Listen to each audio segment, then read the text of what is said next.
Very good morning to all of you. I am doctor Ranjita. आज के इस lecture में हम लोग पढ़ रहे हैं साइंस थ्रू एमसीक्यूज। सो ये इसका सेट नंबर 60 है।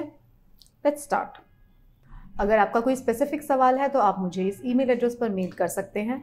ये मेरा इंस्टाग्राम लिंक है, आप मुझे फॉलो कर सकते हैं, आप मुझे मैसेज कर सकते हैं फॉर क्विक रिप्लाईज। ये मेरे टेलीग्राम चैनल का लिंक आपको यहाँ पे दिया गया है। इस टेलीग्राम चैनल पर आपको मेरे सभी लेक्चर्स के PDF मिल जाएंगे जिनको आप रिविजन के लिए डाउनलोड कर सकते हो। अगर आप मेरे बाकी के लेक्चर सीरीज भी देखना चाहते हैं तो उन सब के लिंक भी आपको इसी टेलीग्राम चैनल पर मिल जाएंगे। So let's start. इस सेट का पहला सवाल आपको आपकी स्क्रीन पर दिखाई दे रहा है। उसमें आपसे पूछा जा रहा है, name the region on retina which has closely packed cone cells and responsible for clear vision. तो ये लिखा हुआ है, क्लियर विजन है वहां पे, कोन सेल्स हैं वहां पे, क्लोजली पैक्ड, और कहाँ पर है वो रीजन है रेटिना पर।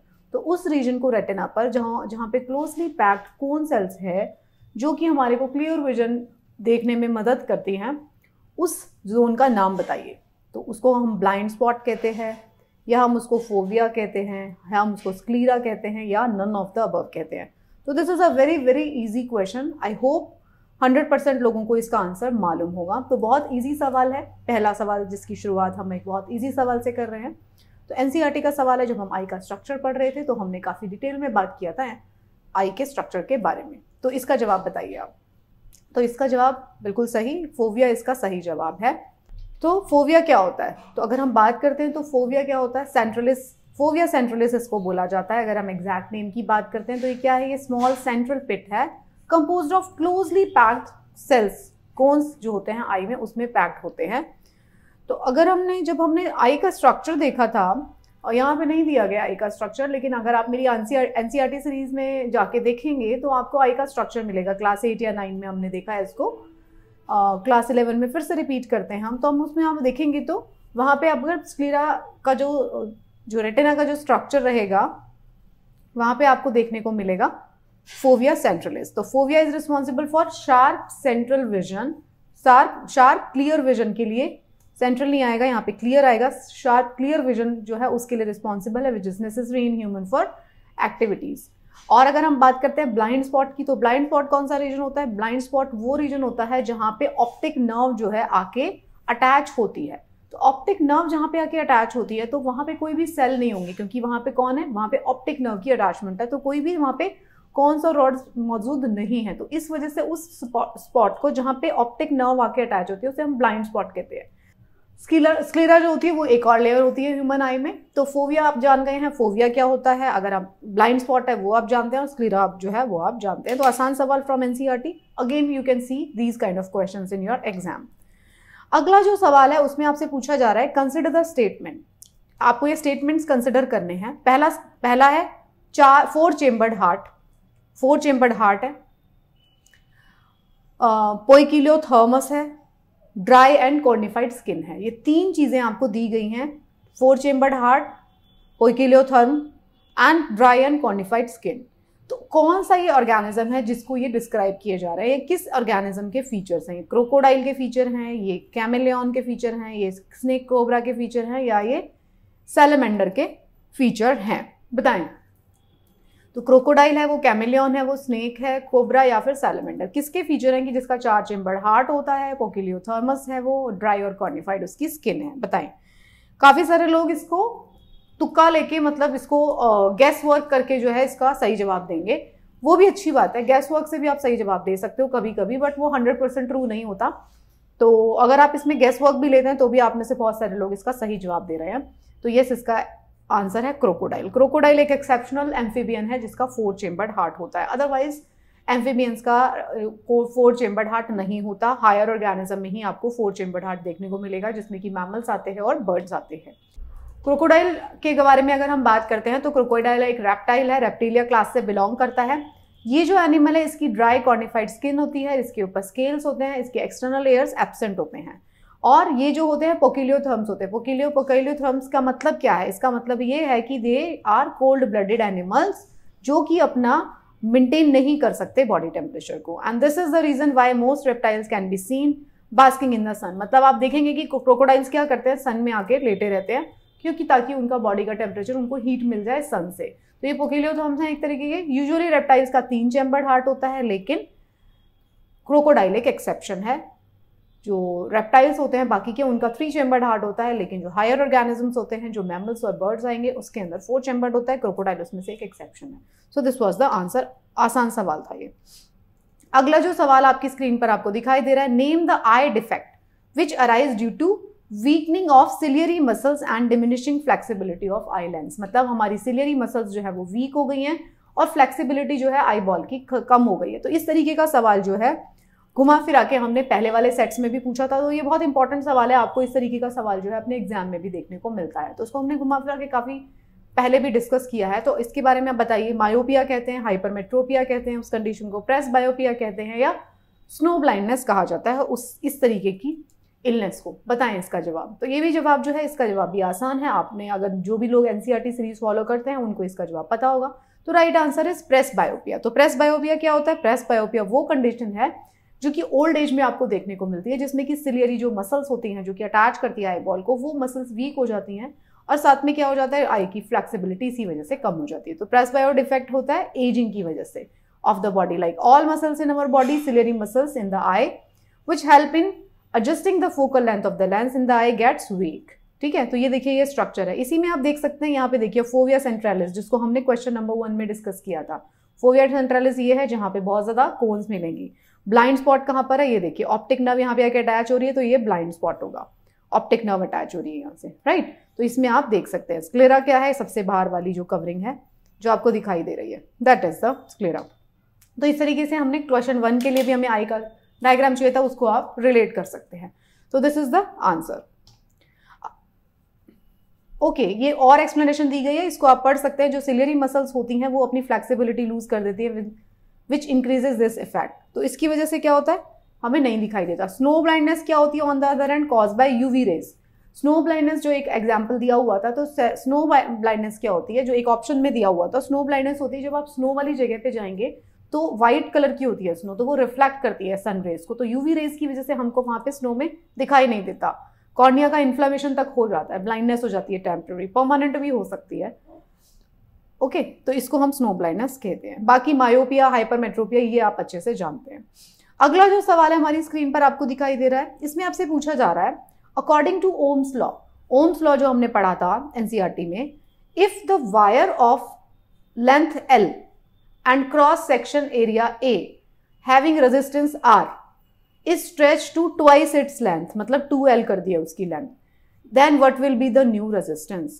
वो बात कर रहा है एक मेटल के रेजिस्टेंस के बारे में। तो आपसे बोला जा रहा है एक वायर है, उसकी लेंथ L है और उसका क्रॉस सेक्शन जो एरिया है वो A है, उसका रेजिस्टेंस R है। हमने उसको खींच दिया वायर को, उसी सेम वायर को उसको खींच दिया और हमने उसकी लेंथ को दुगना कर दिया। तो अब बताइए रेजिस्टेंस में क्या फर्क पड़ेगा? रेजिस्टेंस जो हो जाएगा R, या रेजिस्टेंस 2R हो जाएगा, R/2 हो जाएगा, या 4R हो जाएगा। तो इसका सवाल का जवाब कौन देगा? बहुत इजी सवाल है, क्लास 8 या 9 साइंस एनसीईआरटी से लिया गया सवाल है। तो इस सवाल का जवाब वही इंसान देगा जिसको ये रेजिस्टेंस का फॉर्मूला भी याद है। किस तरीके से, जो उसको ये लॉजिक याद है कि रेजिस्टेंस जो है लेंथ ऑफ द वायर के साथ किस तरीके से जुड़ा हुआ है।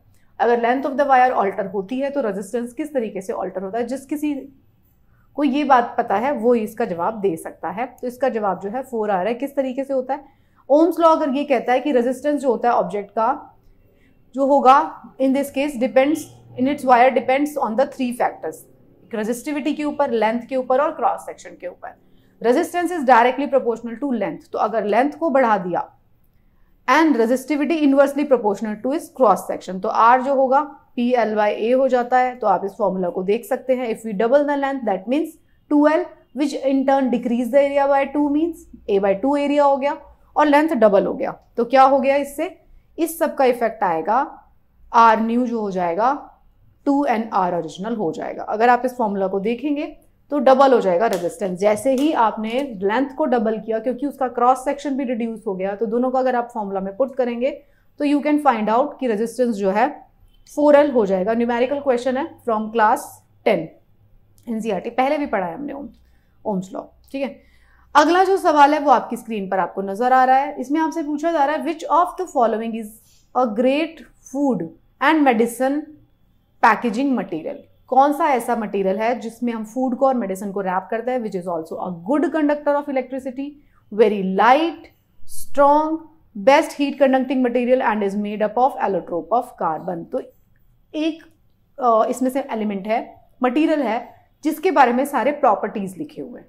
तो प्रॉपर्टीज में क्या क्या बताया गया है? बहुत अच्छा कंडक्टर है हीट का, इलेक्ट्रिसिटी का, लाइट वेट है, स्ट्रॉन्ग है और एलोट्रोप है कार्बन का। तो बताएं कौन सा मटेरियल है? तो ग्राफीन है वो, या वो कार्बन नैनो ट्यूब्स है, या कोक है, या नन ऑफ द अबव है। देखिए कोक मतलब कोयला, कार्बन का सब्स्टिट्यूट, कार्बन का एक एलोट्रोप है, कार्बन नैनो ट्यूब्यूल्स कार्बन है, ग्राफीन भी कार्बन है, none of the above.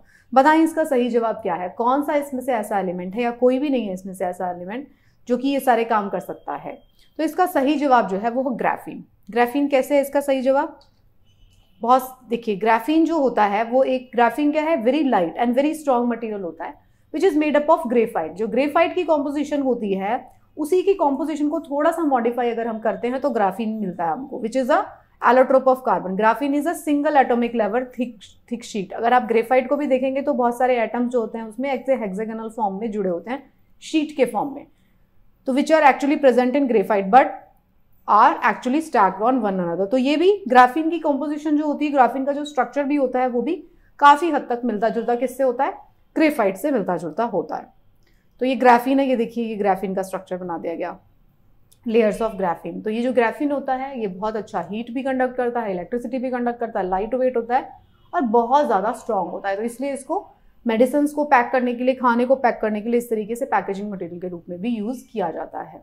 Okay, अगला जो सवाल है आपकी स्क्रीन पर, उसमें आपसे पूछा जा रहा है which of the following carbon compound again gets converted into its aldehyde into the liver, rapidly reacts with the cell components and in small quantity can cause death। वो कौन सा कंपाउंड है जो कि कार्बन का ये कंपाउंड, उसमें एक एलिमेंट कार्बन भी है, जो कि क्या होता है अगर अपने एल्डिहाइड में कन्वर्ट हो जाए लिवर में और रिएक्ट कर देगा फिर वो बाकी के सेल्स के साथ, टॉक्सिसिटी करके हमें मार भी सकता है।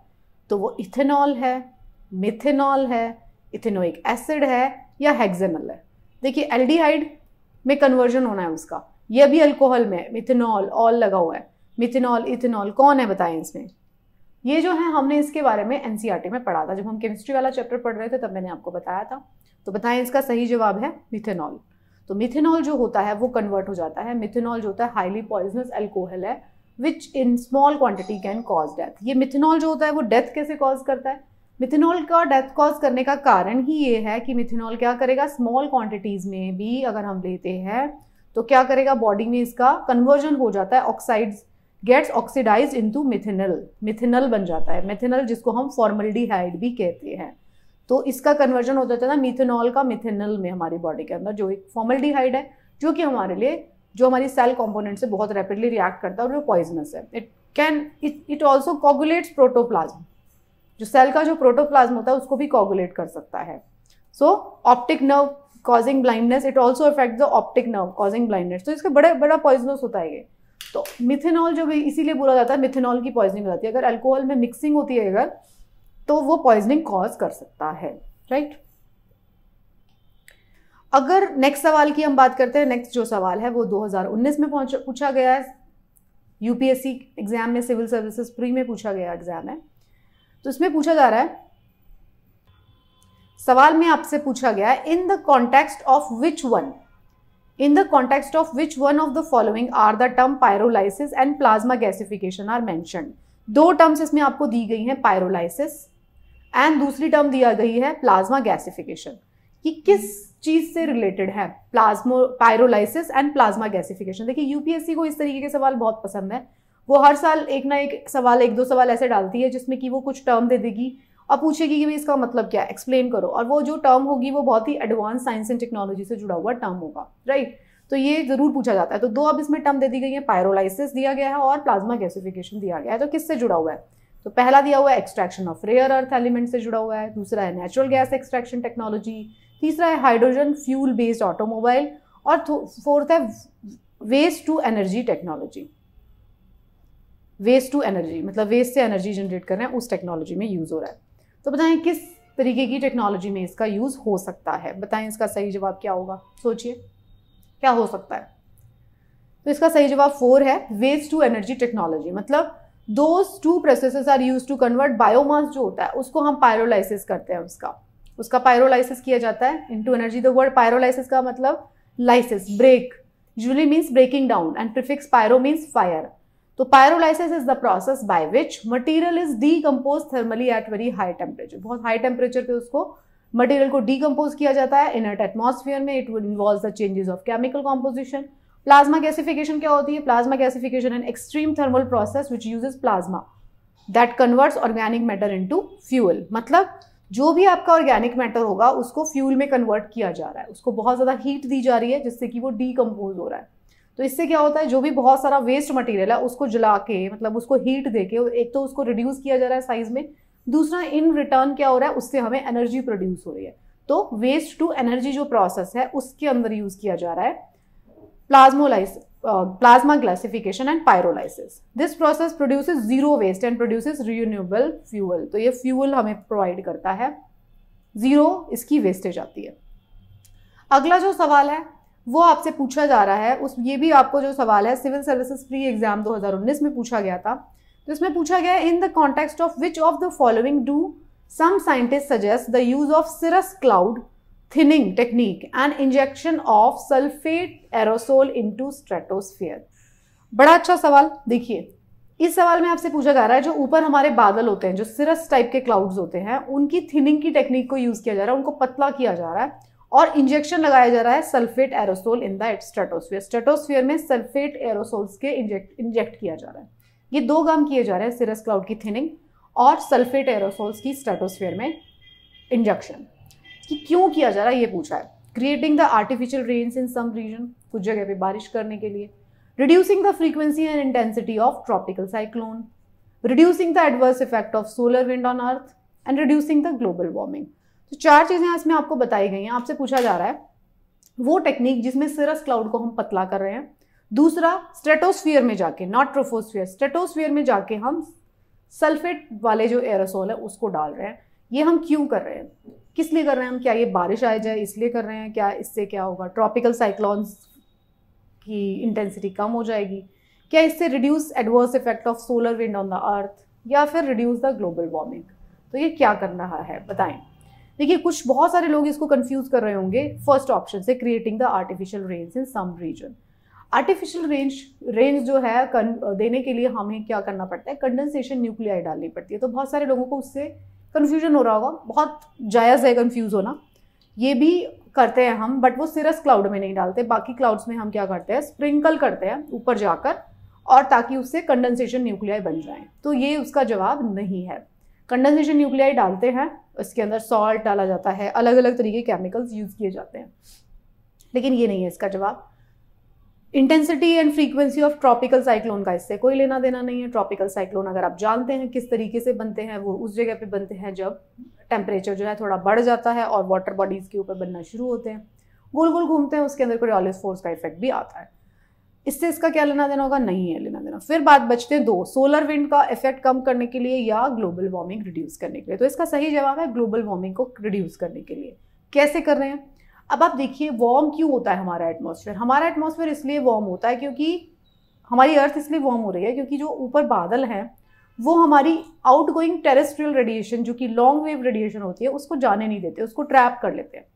अदरवाइज अगर वो बादल ना हो तो हमारी आउटगोइंग टेरेस्ट्रियल रेडिएशन निकल जाएगी ऊपर, और क्या होगा, वो हीट गर्म नहीं होगी हमारी अर्थ। तो अब क्या होता है, जो सिरस क्लाउड होते हैं वो ट्रैप करते हैं heat into the atmosphere by increasing the temperature. That's what thinning cirrus clouds are done, by injecting ice nuclei into region where cirrus clouds form. अब क्या किया जा रहा है, सिरस क्लाउड को पतला किया जा रहा है। इसलिए पतला किया जा रहा है ताकि जो आउटगोइंग टेरेस्ट्रियल रेडिएशन है वो एस्केप कर दे हमारे एटमॉस्फेयर से बाहर, क्योंकि टेरेस्ट्रियल रेडिएशन ही रिस्पॉन्सिबल होती है अर्थ को गर्म करने के लिए। इनकमिंग जो सोलर रेडिएशन होती है, शॉर्ट वेव होती है, वो हमारे एटमॉस्फेयर को गर्म नहीं करती है उतना जितना कि हमारी आउटगोइंग टेरेस्ट्रियल रेडिएशन गर्म करती है। उसकी वजह से हमारी अर्थ गर्म होती है। तो उसी को रोकने के लिए सिरस क्लाउड की थिनिंग की जा रही है। Sulphate aerosol injection are used to reduce the effect of green house gases which traps the heat. Sulphate जो है, जो ऊपर ग्रीन हाउस गैसेस है, उसके इफेक्ट को कम कर रहा है। तो ये दोनों काम किस लिए किए जा रहे हैं, ये दोनों इसलिए किए जा रहे हैं क्योंकि ग्लोबल वार्मिंग बढ़ रही है। तो एडवांस, मैंने कहा था बहुत एडवांस टेक्निक्स को पूछते हैं, पायरोलाइसिस एंड प्लाज्मा गैसिफिकेशन, ये भी बहुत एडवांस थी और अगेन ये भी बहुत एडवांस टेक्नोलॉजी है। अगला सवाल फिल सिविल सर्विसेज 2019 प्री में पूछा गया।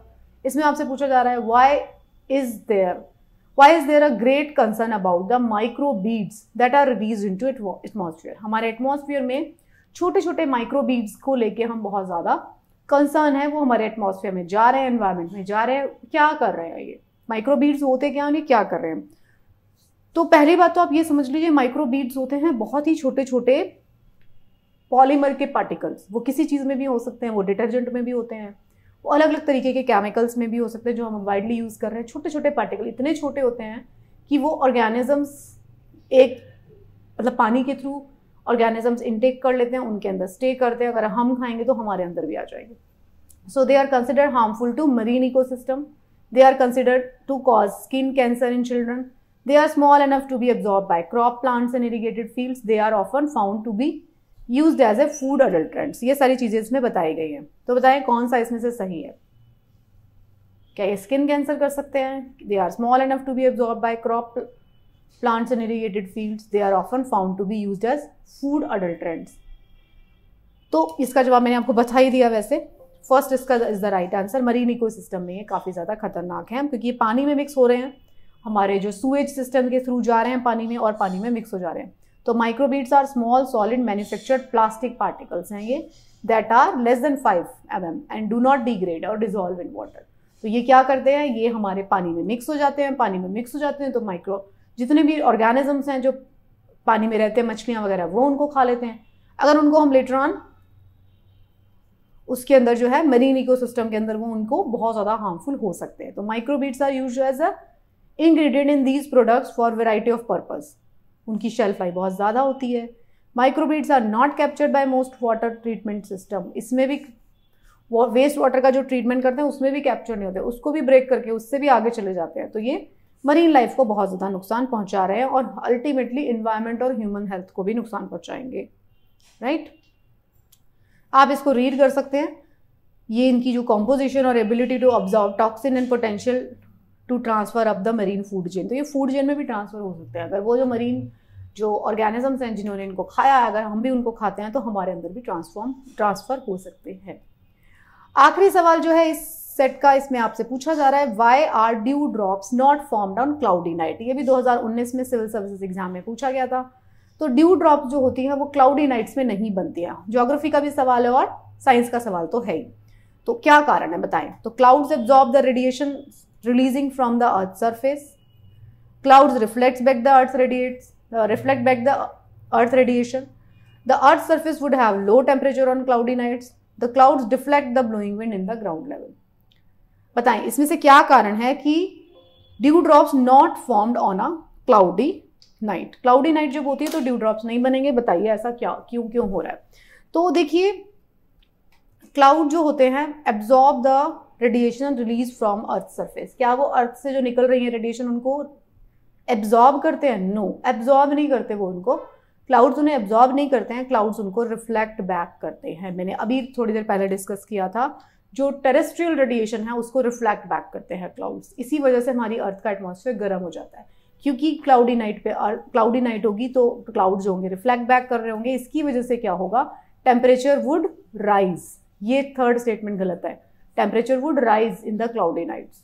तो क्लाउड जो होंगे हमारी जो टेरेस्ट्रियल रेडिएशन है उसको रिफ्लेक्ट बैक करते हैं। अर्थ की जो रेडिएशन, टेरेस्ट्रियल मतलब अर्थ की जो रेडिएशन है उसको रिफ्लेक्ट बैक करते हैं। तो ये इसका सही जवाब है। ये आप पूरा इसमें से एक्सप्लेनेशन को पढ़ सकते हैं। आई हैव ऑलरेडी एक्सप्लेन कि ये किस तरीके से होता है, क्योंकि टेरेस्ट्रियल रेडिएशन जो होती है लॉन्ग वेव रेडिएशन है। लॉन्ग वेव रेडिएशन होने की वजह से वो जो क्लाउड्स का कवर है उसको वो एस्केप नहीं कर पाती। इससे पहले वाला जो सवाल था सिरस क्लाउड की थिनिंग हम क्यों कर रहे हैं, उसका कारण भी यही है, ताकि भाई वो जो क्लाउड्स होते हैं ऊपर सबसे ऊपर वो उसको टेरेस्ट्रियल रेडिएशन को एस्केप करने दे। एस्केप करेगी टेरेस्ट्रियल रेडिएशन तो हमारी अर्थ जो है गर्म जो हो रही है, ग्लोबल वार्मिंग जो हो रही है वो थोड़ी कम हो जाएगी।